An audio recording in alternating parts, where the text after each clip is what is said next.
Salam, selamat hari Minggu, selamat beribadah. Bapak, Ibu, Saudara-saudari, Jemaat GKJ Ungaran yang dikasihi dan mengasihi Tuhan Yesus Kristus. Warta Gereja Minggu 21 Juni 2020 sebagai berikut. Pengumpulan kotak APP, celengan dan amplop Hari Raya Unduh-Unduh dilaksanakan oleh Ketua Kelompok pada tanggal 23 Juni jam 12 siang di gereja dan sudah dihias. Yang kedua, penekanan untuk amplop dimasukkan dalam kotak APP masing-masing warga. Yang ketiga, karena basar ditiadakan, biasanya kelompok mengeluarkan anggaran untuk basar. Oleh karena tidak ada basar, maka dana untuk basar dikumpulkan dalam celengan kelompok masing-masing. Yang keempat, untuk persembahan unduh-unduh dapat dilakukan melalui transfer ke rekening Bank Mandiri atas nama GKJ Ungaran dengan nomor rekening seperti tertera di bawah.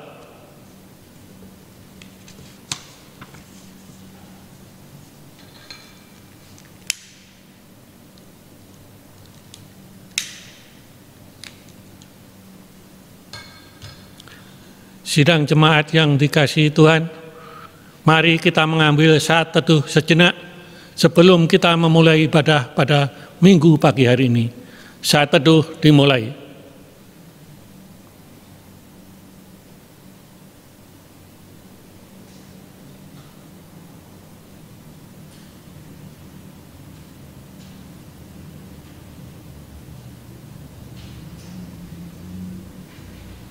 Saat teduh selesai. Jemaat yang dikasihi dan mengasihi Tuhan Yesus, marilah kita memulai ibadah Minggu pagi hari ini dengan menyanyikan Kidung Jemaat 10, bait pertama dan keempat.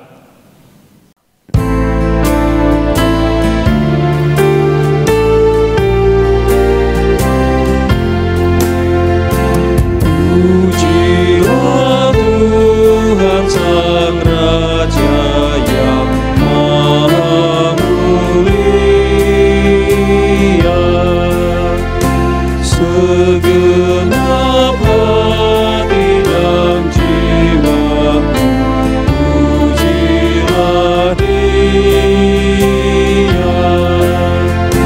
Datang berkah bila musikku berkah, angkatlah puji-pujian.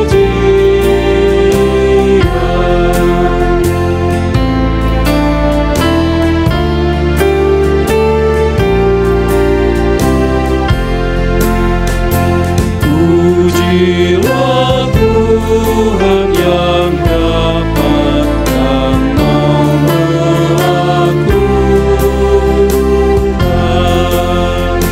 jauh melebihi doamu dan yang kau rindukan. Ingat teguh, Ia berkuasa penuh,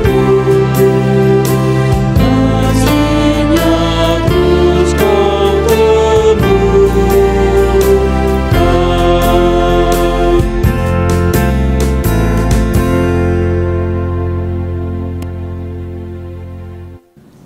Allah Sang Pemilik kehidupan adalah sumber pertolongan kita.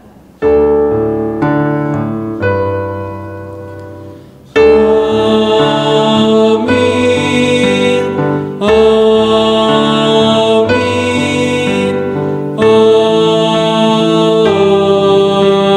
amin.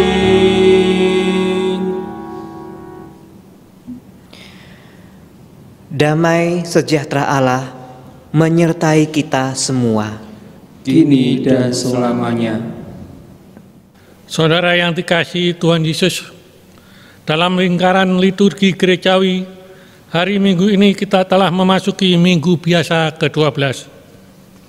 Tema ibadah hari Minggu ini adalah berani berkomitmen untuk hidup di dalam Kristus, dengan tujuan agar jemaat memperteguh komitmennya untuk mengikut Kristus dengan segala konsekuensinya.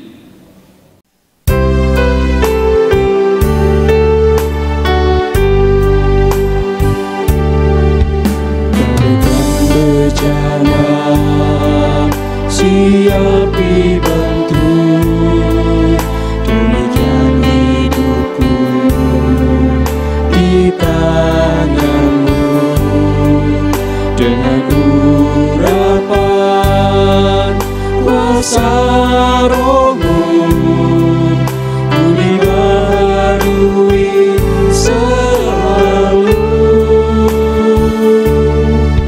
Jadikanku Allah dalam rumah-Mu, inilah hidupku di tangan-Mu.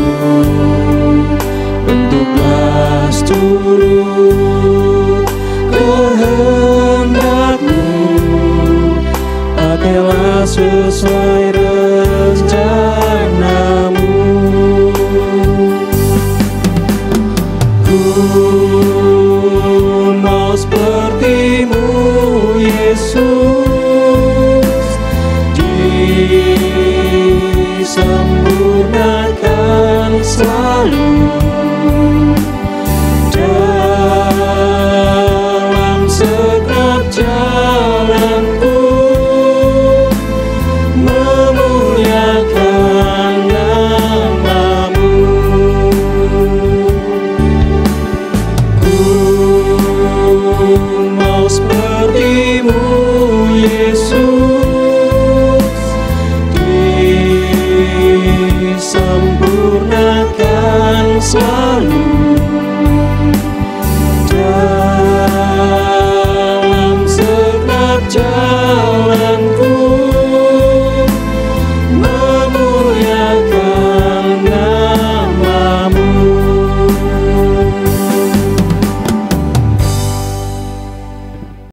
Hukum Tuhan pada hari ini diambil dari kitab Injil Lukas pasal 10 ayat 27. Demikian hukum Tuhan, yaitu hukum kasih bagi kita semua. Jawab orang itu, "Kasihilah Tuhan Allahmu dengan segenap hatimu, dan dengan segenap jiwamu, dan dengan segenap kekuatanmu, dan dengan segenap akal budimu. Dan kasihilah sesamamu manusia seperti dirimu sendiri." Jemaat milik Tuhan, hari ini hukum Tuhan telah diberikan kepada kita. Kita diingatkan untuk hidup di dalam kasih. Namun dalam praktek kita melihat ketika Tuhan menginginkan kita hidup dalam kasih, ternyata kita tidak hidup dengan baik di dalam kasih itu. Mengapa kita tidak hidup dalam kasih? Karena kita tidak pernah punya komitmen untuk mengasihi Tuhan dan mengasihi sesama dengan baik. Karena tiada komitmen itulah kita semakin lama semakin jauh dari Tuhan. Oleh karena itulah, bila hari ini kita sadar kita belum punya komitmen yang baik, yang utuh, yang kuat kepada Tuhan, marilah kita datang kepadanya memohon pengampunan. Mari kita hening sejenak.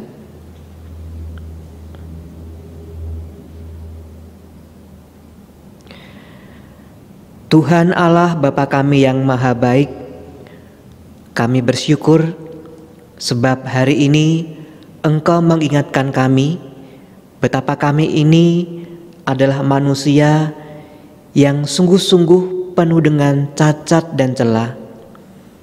Kami sering tidak berkomitmen ketika Engkau menghendaki kami hidup dalam kasih. Ampunkan kami ya Allah. Di dalam pengasihan-Mu kami memohon. Amin. Jemaat milik Tuhan, karena belas kasih-Nya yang tidak terbatas, Ia berkenan menerima ungkapan penyesalan dan pertobatan yang dinyatakan secara tulus oleh setiap manusia, maka Yang Maha Kasih mengerjakan pengampunan lewat karyanya, sekaligus menuntun orang yang sudah diampuni masuk dalam hidup baru sebagai ungkapan syukur. Kini terimalah berita anugerah dari Tuhan sebagaimana tertulis dalam kitab Filipi pasal 1 ayat 29 yang berbunyi demikian. Sebab kepada kamu dikaruniakan bukan saja untuk percaya kepada Kristus, melainkan juga untuk menderita untuk Dia. Demikianlah berita anugerah dari Tuhan. Syukur kepada Allah.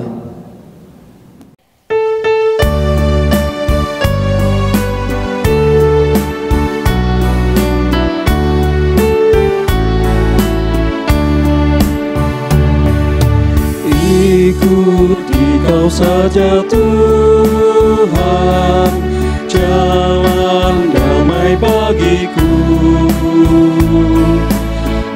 Aku selamat dan sentosa hanya oleh darah-Mu. Aku ingin ikuti Kau dan mengabdi padamu. Dalam Dikau juru selamat, ku bahagia penuh.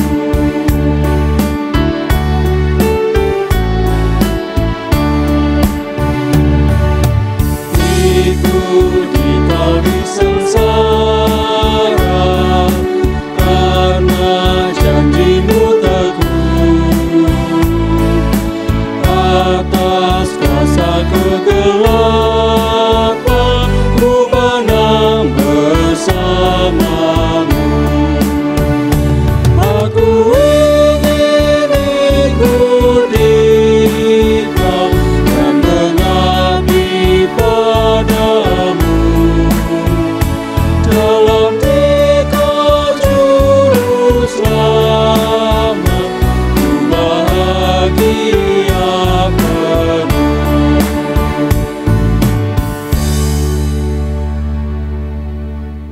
Jemaat milik Tuhan, pewartaan sabda akan segera dilayankan. Namun sebelumnya, marilah kita bersama berdoa meminta pimpinan Roh Kudus bagi kita semua. Mari kita berdoa. Ya Tuhan Allah kami yang maha baik dan maha besar, maha suci, maha murah, kami bersyukur karena hari ini kami boleh bersama-sama melaksanakan ibadah agar iman kami terpelihara. Kiranya Engkau berkenan hadir bersama kami, dan bila sebentar firman-Mu akan kami baca, akan kami renungkan, akan kami hayati, kami juga memohon kepadamu agar Roh Kudus menaungi hati dan pikiran kami, memenuhi kami, agar kami sungguh-sungguh dimampukan mengerti kehendak-Mu dengan baik. Dan biarlah Roh Kudus mengurapi kami satu persatu, sehingga kami mengerti akan firman-Mu. Berfirmanlah kepada kami Bapa, sebab kami siap menerimanya. Di dalam nama Tuhan Yesus Kristus kami berdoa. Amin. Jemaat yang dikasihi Tuhan Yesus, sesuai bacaan leksionari yang kita gunakan, dasar khotbah hari ini diambil dari 4 bacaan.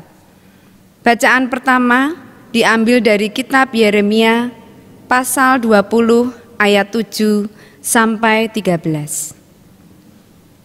Keluh kesah Yeremia akibat tekanan jabatannya. Engkau telah membujuk aku ya Tuhan, dan aku telah membiarkan diriku dibujuk. Engkau terlalu kuat bagiku, dan Engkau menundukkan aku. Aku telah menjadi tertawaan sepanjang hari. Semuanya mereka mengolok-olokkan aku. Sebab setiap kali aku berbicara, terpaksa aku berteriak, terpaksa berseru, kelaliman, aniaya. Sebab firman Tuhan telah menjadi cela dan cemooh bagiku sepanjang hari. Tetapi apabila aku berpikir, aku tidak mau mengingat Dia dan tidak mau mengucapkan firman lagi demi namanya. Maka dalam hatiku ada sesuatu yang seperti api yang menyala-nyala, terkurung dalam tulang-tulangku. Aku berlelah-lelah untuk menahannya, tetapi aku tidak sanggup. Aku telah mendengar bisikan banyak orang. Kegentaran datang dari segala jurusan. Adukanlah dia. Kita mau mengadukan dia. Semua orang sahabat karibku mengintai apakah aku tersandung jatuh. Barangkali ia membiarkan dirinya dibujuk, sehingga kita dapat mengalahkan dia dan dapat melakukan pembalasan kita terhadap dia.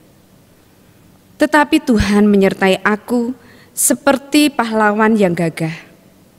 Sebab itu, orang-orang yang mengejar aku akan tersandung jatuh, dan mereka tidak dapat berbuat apa-apa. Mereka akan menjadi malu sekali, sebab mereka tidak berhasil. Suatu noda yang selama-lamanya tidak terlupakan. Ya Tuhan semesta alam, yang menguji orang benar, yang melihat batin dan hati, biarlah aku melihat pembalasan-Mu terhadap mereka, sebab kepadamulah kuserahkan perkaraku. Menyanyilah untuk Tuhan, pujilah Tuhan, sebab Ia telah melepaskan nyawa orang miskin dari tangan orang-orang yang berbuat jahat. Demikianlah firman Allah. Syukur kepada Allah. Bacaan tanggapan diambil dari kitab Mazmur pasal 69 ayat 7 sampai 10, dilanjutkan dengan ayat 16 sampai 18. Janganlah mendapat malu oleh karena aku, orang-orang yang menantikan Engkau, ya Tuhan Allah semesta alam. Janganlah kena noda oleh karena aku, orang-orang yang mencari Engkau, ya Allah Israel. Sebab oleh karena Engkaulah aku menanggung cela. Noda meliputi mukaku. Aku telah menjadi orang luar bagi saudara-saudaraku, orang asing bagi anak-anak ibuku. Sebab cinta untuk rumah-Mu menghanguskan aku, dan kata-kata yang mencela Engkau telah menimpa aku.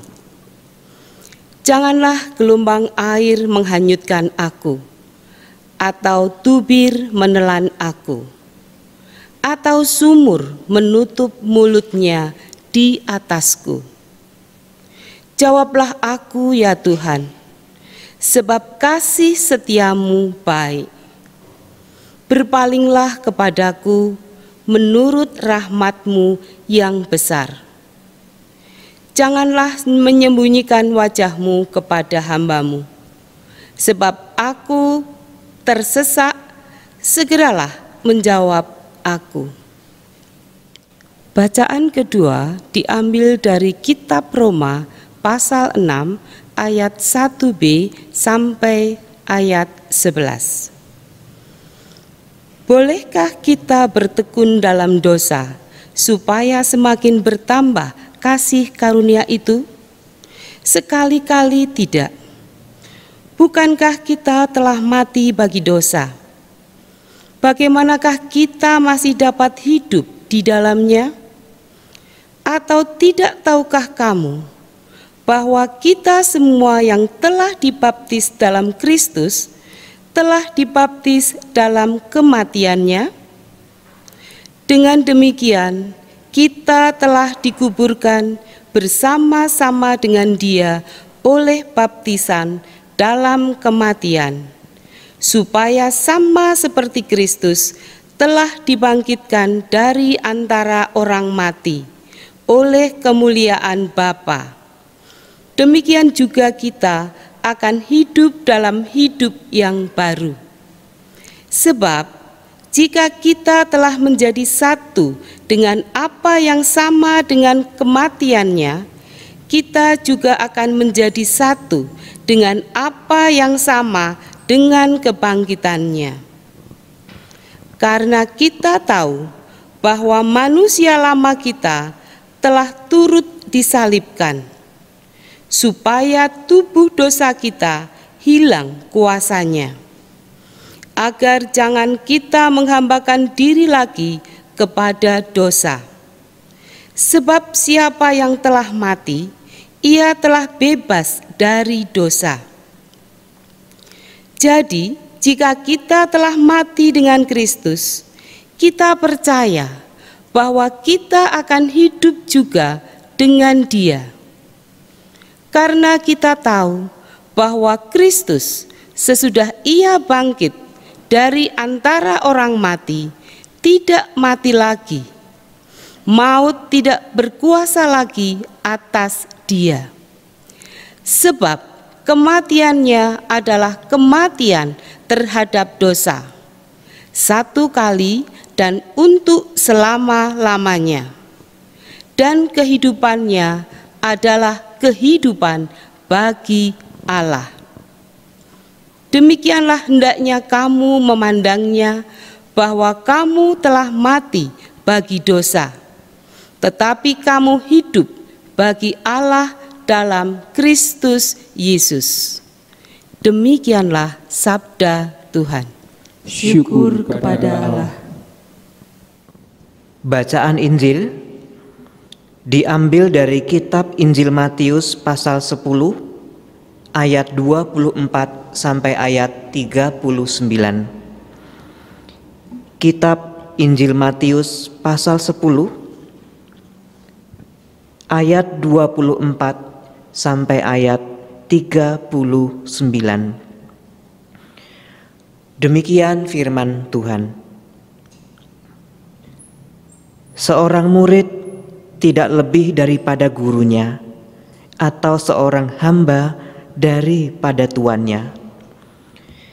Cukuplah bagi seorang murid jika ia menjadi sama seperti gurunya, dan bagi seorang hamba jika ia menjadi sama seperti tuannya. Jika tuan rumah disebut Beelzebul, apalagi seisi rumahnya. Jadi janganlah kamu takut terhadap mereka, karena tidak ada sesuatu pun yang tertutup yang tidak akan dibuka, dan tidak ada sesuatu pun yang tersembunyi yang tidak akan diketahui. Apa yang kukatakan kepadamu dalam gelap, katakanlah itu dalam terang. Dan apa yang dibisikkan ke telingamu, beritakanlah itu dari atas atap rumah. Dan janganlah kamu takut kepada mereka yang dapat membunuh tubuh, tetapi yang tidak berkuasa membunuh jiwa. Takutlah terutama kepada Dia yang berkuasa membinasakan baik jiwa maupun tubuh di dalam neraka. Bukankah burung pipit dijual 2 ekor seduit? Namun seekor pun daripadanya tidak akan jatuh ke bumi di luar kehendak Bapamu. Dan kamu, rambut kepalamu pun terhitung semuanya. Sebab itu janganlah kamu takut, karena kamu lebih berharga daripada banyak burung pipit. Setiap orang yang mengakui aku di depan manusia, aku juga akan mengakuinya di depan Bapa-Ku yang di sorga. Tetapi barang siapa menyangkal aku di depan manusia, aku juga akan menyangkalnya di depan Bapa-Ku yang di sorga. Jangan kamu menyangka bahwa aku datang untuk membawa damai di atas bumi. Aku datang bukan untuk membawa damai, melainkan pedang. Sebab aku datang untuk memisahkan orang dari ayahnya, anak perempuan dari ibunya, menantu perempuan dari ibu mertuanya, dan musuh orang ialah orang-orang seisi rumahnya. Barang siapa mengasihi bapa atau ibunya lebih daripadaku, ia tidak layak bagiku. Dan barang siapa mengasihi anaknya laki-laki atau perempuan lebih daripadaku, ia tidak layak bagiku. Barang siapa tidak memikul salibnya dan mengikut aku, ia tidak layak bagiku. Barang siapa mempertahankan nyawanya, ia akan kehilangan nyawanya. Dan barang siapa kehilangan nyawanya karena aku, ia akan memperolehnya. Amin. Jemaat milik Tuhan, demikianlah Injil Yesus Kristus. Yang berbahagia ialah mereka yang mendengarkan firman Allah dan yang memeliharanya. Haleluya.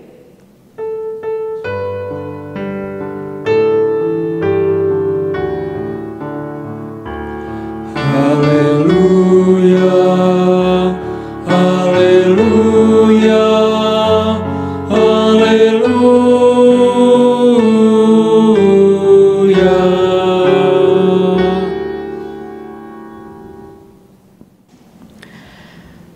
Jemaat yang dikasihi oleh Tuhan, di zaman sekarang ini orang melihat ukuran produktivitas seseorang itu tidak hanya dilihat pada pengalaman kerjanya, kecerdasannya dengan IQ seberapa, pengalaman kerja, tapi juga melihat pada komitmennya. Jadi sekarang tidak hanya beberapa variabel, tapi juga bertambah lagi pada komitmennya. Mengapa komitmen itu begitu penting untuk dapat menunjang produktivitas seseorang? Karena komitmen itu sesuai dengan artinya keterikatan untuk melakukan sesuatu. Ketika orang punya komitmen, orang terikat entah pada dirinya, entah pada cita-citanya. Orang punya komitmen, sehingga orang yang punya komitmen itu cenderung lebih ulet, lebih kreatif, bisa bertahan, dan cenderung tidak menjadi bosan. Kalau orang tidak punya komitmen dalam pekerjaan, orang akan cenderung jadi bosan. Diberi tugas ini tidak dilakukan, nanti ditunda sampai tidak dapat dilaksanakan. Orang yang tidak punya komitmen itu tidak akan kuat bekerja dengan tekanan, mungkin target waktu, target hasil.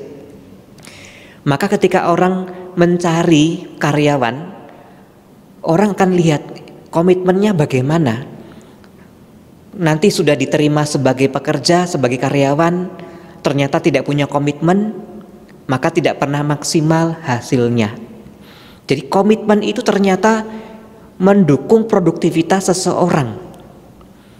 Begitu juga ketika orang akan menikah, maka yang sangat penting dipegang itu adalah komitmen. Kalau orang menikah tidak punya komitmen, tidak akan ada yang diperjuangkan, mudah menjadi tidak setia. Maka orang yang menikah itu sungguh-sungguh harus punya yang namanya komitmen. Nah, ini pun sama saat kita melayani di gereja milik Tuhan. Ketika Tuhan memanggil kita melayani di dalam berbagai macam bidang pelayanan, komitmen itu sangat-sangat dibutuhkan. Tanpa komitmen, mungkin kita melayani hanya akan semangat di bagian awal. Saat selesai dilantik, diteguhkan entah sebagai pengurus komisi, pengurus kelompok, sebagai majelis, sebagai kepanitiaan apa, tim apa, semangatnya hanya ada di depan. Tapi di tengah, di bagian akhir sudah tidak terlihat lagi. Mengapa? Ya itu tadi, karena tidak punya komitmen. Kalau ada komitmen, pelayanan itu akan bisa dilakukan dengan baik. Orang mau berkorban. Korban apa saja? Ya korban uang, korban waktu, korban tenaga, sampai lelah. Dijalankan semua. Kenapa? Karena punya komitmen. Kalau tidak punya komitmen, tidak punya daya juang. Cepat menyerah, cepat mundur di tengah jalan. Nah, inilah apa yang sering terjadi di jemaat, di berbagai macam jemaat, kurangnya komitmen.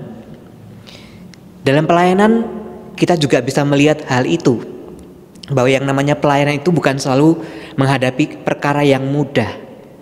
Yeremia pada firman Tuhan yang tadi kita baca, dia dipanggil sebagai nabi, dia dipanggil untuk melayani, mewartakan kabar kepada umat Allah. Dan kabarnya bukan kabar yang enak-enak, kabar yang menyenangkan. Kabar yang disampaikan oleh Nabi Yeremia itu kabar yang kalau kita katakan berita buruk, ya berita buruk. Karena mewartakan hukuman Tuhan kepada umat. Dan ketika ia menyampaikan kehendak Allah kepada umat, yang terjadi adalah dia pun menemui tantangan. Apa tantangan itu? Dalam kitab Yeremia yang tadi kita baca, dalam ayat 7 bagian terakhir dan ayat 8, aku telah menjadi tertawaan sepanjang hari, semuanya mereka mengolok-olokkan aku. Sebab setiap kali aku berbicara, terpaksa aku berteriak, terpaksa berseru, kelaliman, aniaya. Jadi ketika Yeremia ini melaksanakan tugasnya, menyampaikan firman Allah, ia tidak dipandang, ia malah diolok-olok, ditertawakan. Maka dia terpaksa berteriak. Ketika ada kelaliman, dia tidak bisa berbicara dengan baik, dengan lembut. Terpaksa berteriak, kelaliman, aniaya. Itu pun tidak digubris, seolah tidak ada artinya. Mari kita bayangkan, kalau kita melayani tidak pernah digubris, tidak pernah dipandang, tidak pernah dihargai, malah justru diolok-olok, malah justru dicari cacat dan celahnya, kira-kira kita masih bertahan melayani atau tidak? Ya memang ada dalam pikiran Nabi Yeremia ingin berhenti saja. Tapi ketika dia mau berhenti, hati nuraninya tidak bisa dipaksakan. Tadi dikatakan dalam firman Tuhan, seperti ada bara api. Dia tidak bisa menahan. Hati nuraninya tidak bisa terima kalau dia berhenti. Tetap dia harus berjalan melakukan tugasnya. Tapi kalau dia melakukan tugasnya, kritikan, dicacat, dan semuanya itu bisa melemahkan semangat. Sering orang melayani itu. Oleh karena itu butuh yang namanya komitmen. Nah, ketika kita melayani punya komitmen, ya kita tidak akan goyah.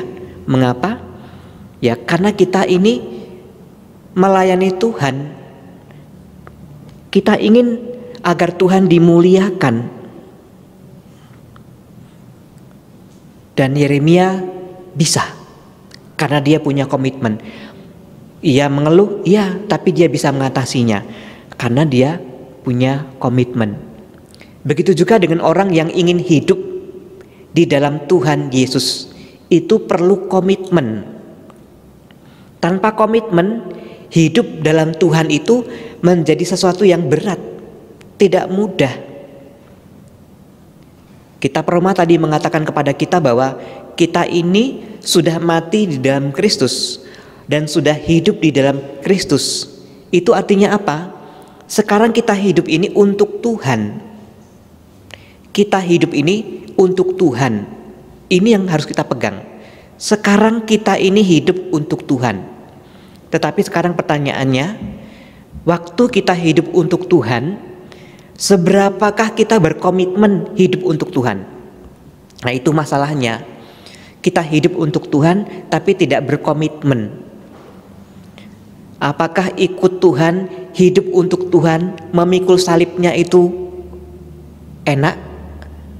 Ya, tidak enak. Tapi kalau kita punya komitmen, yang tidak enak itu, yang tidak menyenangkan itu bisa kita lewati. Milikilah komitmen. Nah, sekarang apa tantangannya? Orang yang hidup di dalam Tuhan. Tidak mudah hidup dalam Tuhan ternyata. Karena kitab Matius tadi mengatakan demikian.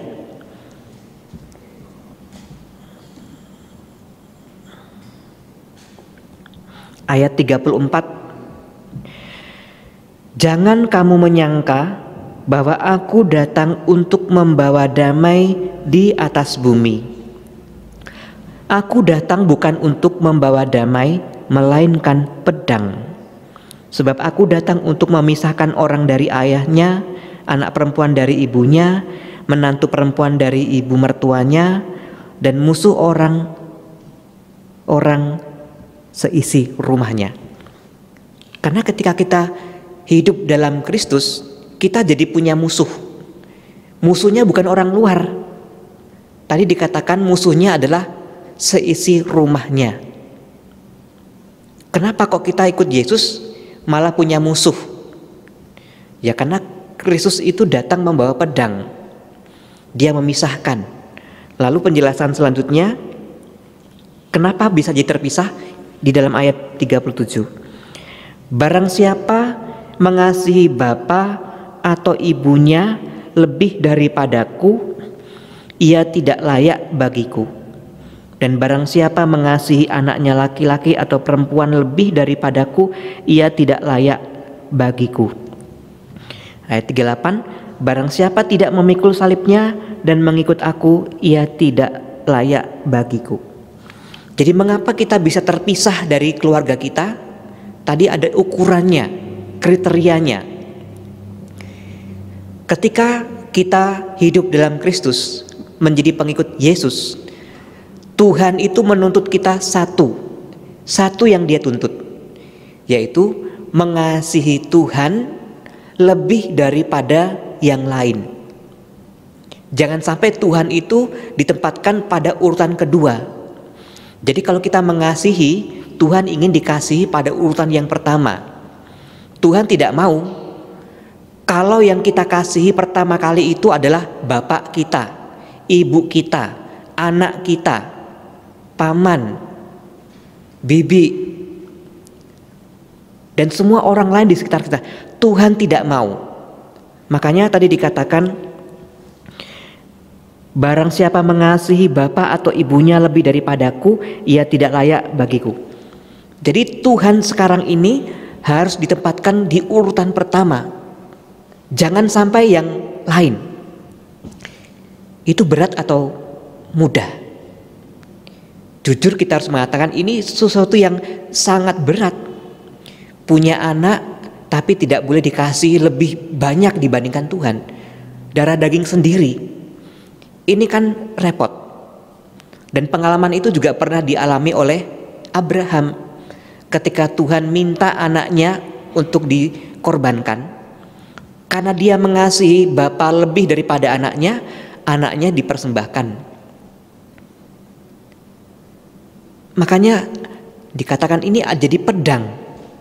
Sekarang harus hidup mengasihi Bapa, meninggalkan semuanya, mengorbankan semua. Tentu itu bukan berarti bahwa kita harus terpisah dari keluarga kita. Kita masih mencintai keluarga kita, iya. Cuma sekarang urutan cintanya itu ada di bawah cinta kepada Tuhan. Nah, kalau kita masih tidak mau berkorban seperti ini, ya tidak ada orang yang sanggup. Maka untuk hidup dalam Kristus butuh yang namanya komitmen. Konsekuensinya besar. Itu baru di tengah keluarga, belum di tengah masyarakat. Masih banyak salib yang harus kita pikul. Tapi Tuhan menolong supaya kita tetap punya komitmen. Tuhan mengatakan, jangan takut.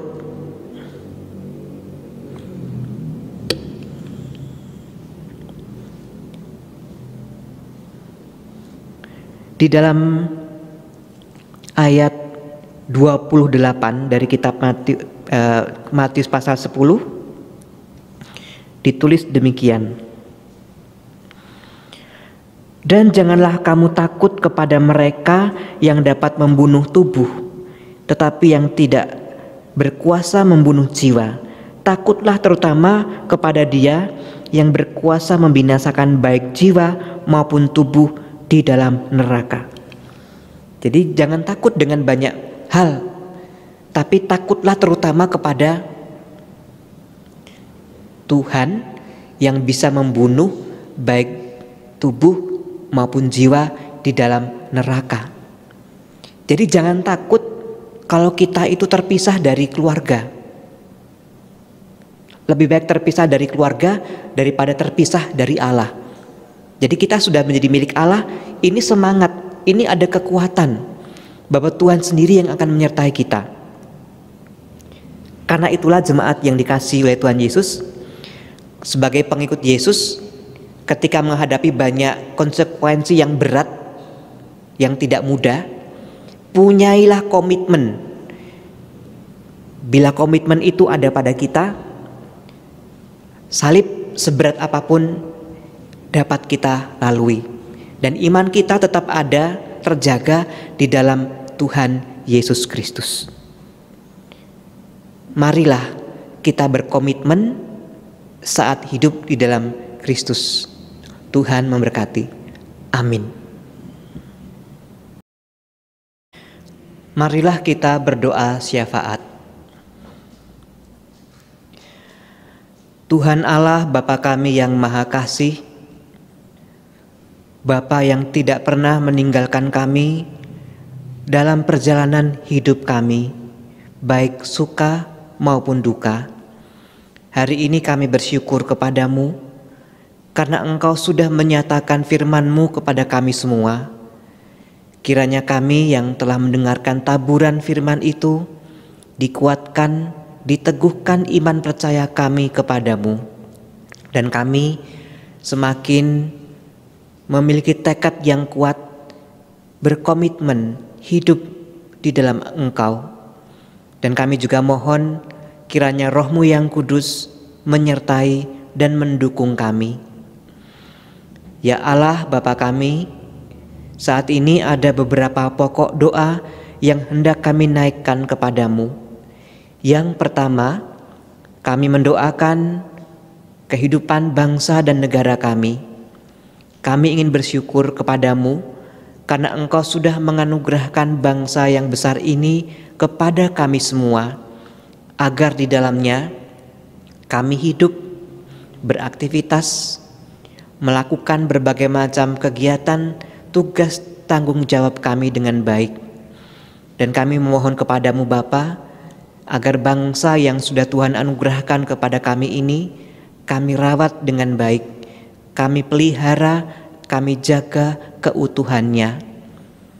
Biarlah para pemimpin kami yang sudah Engkau berkati menjadi pemimpin di tingkat pusat sampai daerah, dari jabatan tertinggi Bapak Presiden sampai dengan jabatan yang terendah di berbagai macam bidang. Mereka semuanya Engkau berkati agar mampu menjalankan pemerintahan dengan baik. Kami juga mendoakan pergumulan pemerintah untuk memulihkan keadaan ekonomi. Biarlah setiap strategi, rencana Tuhan berkati, sehingga pemulihan bagi bangsa kami dapat terjadi. Kami doakan upaya mengatasi pandemi COVID, kiranya semuanya pun dapat berjalan dengan baik.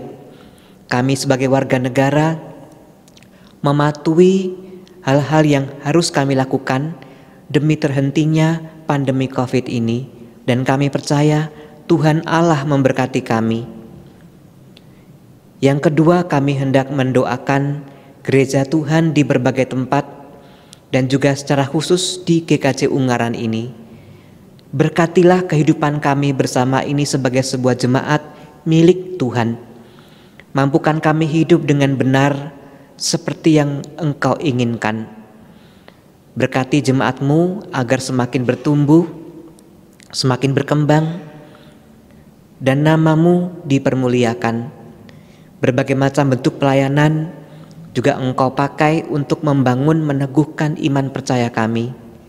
Bila di masa pandemi COVID ini kami tidak dapat berpelayanan dengan baik, menikmati pelayanan-pelayanan yang ada, kiranya Engkau tetap memberkati pelayanan kami yang ada lewat pelayanan online, baik ibadah, PA, dan juga berbagai macam bentuk yang lain. Kami percaya Tuhan memberkati. Juga warga yang sedang dalam keadaan sakit, kiranya Engkau jamah, Engkau kuatkan, Engkau pulihkan. Biarlah kuasa-Mu yang menjadi nyata.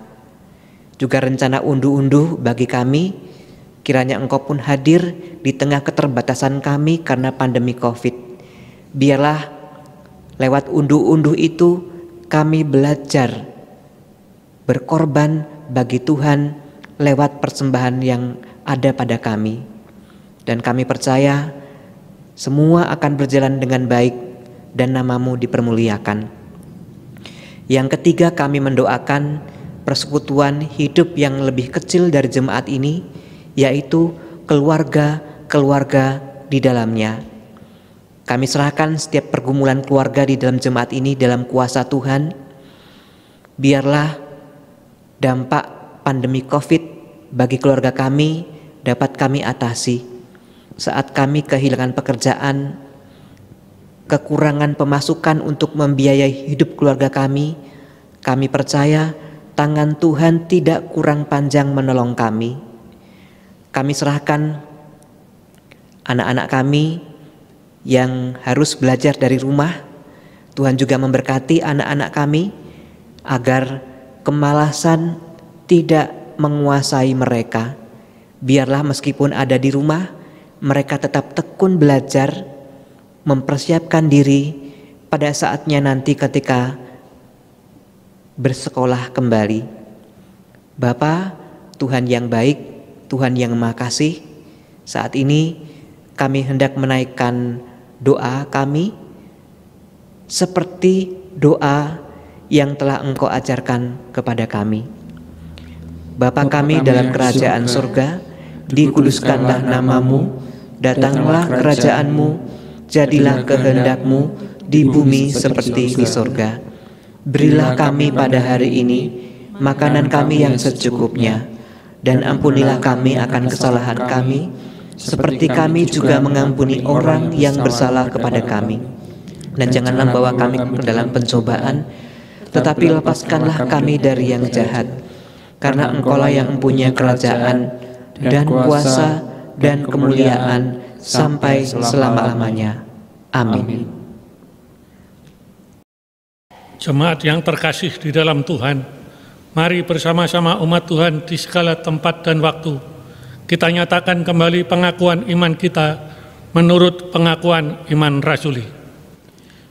Aku percaya kepada Allah Bapa yang Maha Kuasa, Khalik langit dan bumi, dan kepada Yesus Kristus, anaknya yang tunggal Tuhan kita, yang dikandung daripada Roh Kudus, lahir dari anak darah Maria, yang menderita di bawah pemerintahan Pontius Pilatus, disalibkan, mati dan dikuburkan, turun ke dalam kerajaan maut. Pada hari yang ketiga bangkit pula dari antara orang mati, naik ke surga, duduk di sebelah kanan Allah, Bapa yang Maha Kuasa, dan akan datang dari sana untuk menghakimi orang yang hidup dan yang mati. Aku percaya kepada Roh Kudus, gereja yang kudus dan am, persekutuan orang kudus, pengampunan dosa, kebangkitan daging, dan hidup yang kekal. Bapak Ibu yang terkasih di dalam Tuhan Yesus Kristus, marilah kita haturkan syukur kita melalui persembahan yang kita kumpulkan. Dengarlah sabda Tuhan yang mendasari persembahan kita dari Mazmur pasal 96 ayatnya yang ke-8. Berilah kepada Tuhan kemuliaan namanya, bawalah persembahan dan masuklah ke pelatarannya. Bapak Ibu yang terkasih, marilah kita berdoa. Yesus andalan kami, sungguh Bapa, Engkau luar biasa bagi kehidupan kami. Tuhan, Engkau adalah Elohim kami yang terpercaya. Bapa, kami mengucap syukur dan terima kasih Tuhan, karena berkat kesehatan yang telah Bapa berikan kepada kami anak-anak-Mu. Tuhan, ampuni segala dosa-dosa kami ya Bapa. Bapa, kami sebentar lagi ingin mempersembahkan persembahan berkat yang dari-Mu. Kiranya Bapa, sucikan dan kuduskanlah persembahan kami ini.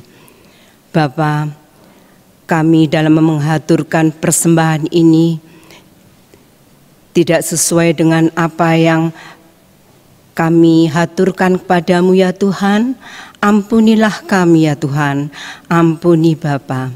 Bapa, kami juga berdoa untuk saudara kami yang mengelola persembahan ini. Kiranya Bapa berkatilah.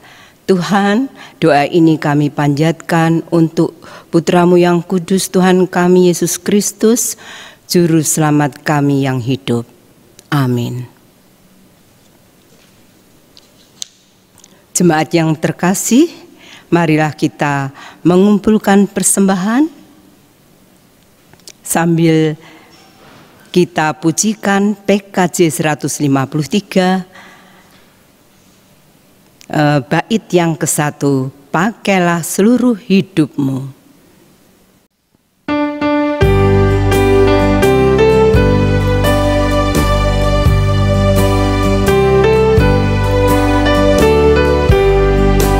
Pakailah seluruh hidupmu dalam ladang dunia, tiap harta dan talentamu pergunakan baginya. Berkat Tuhan tersedia bagi orang yang meminta. Dia tahu yang kau butuhkan kini dan selamanya.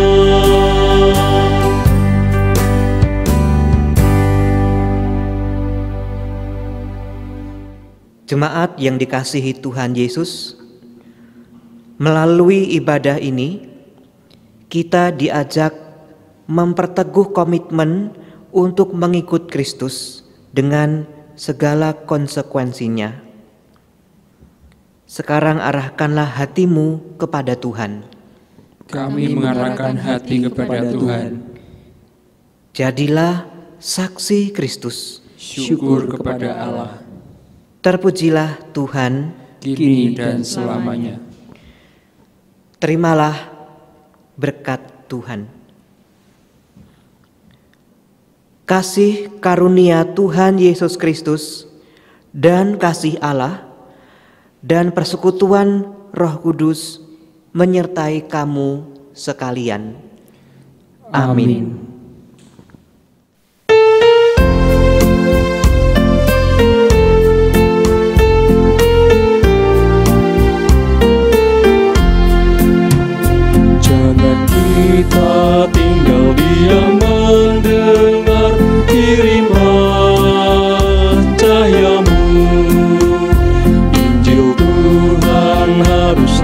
kita sebar, kirimlah cahayamu, kirimlah berita Injil menyentak yang terlelah, kirimlah berita Injil menyentak yang terlelah.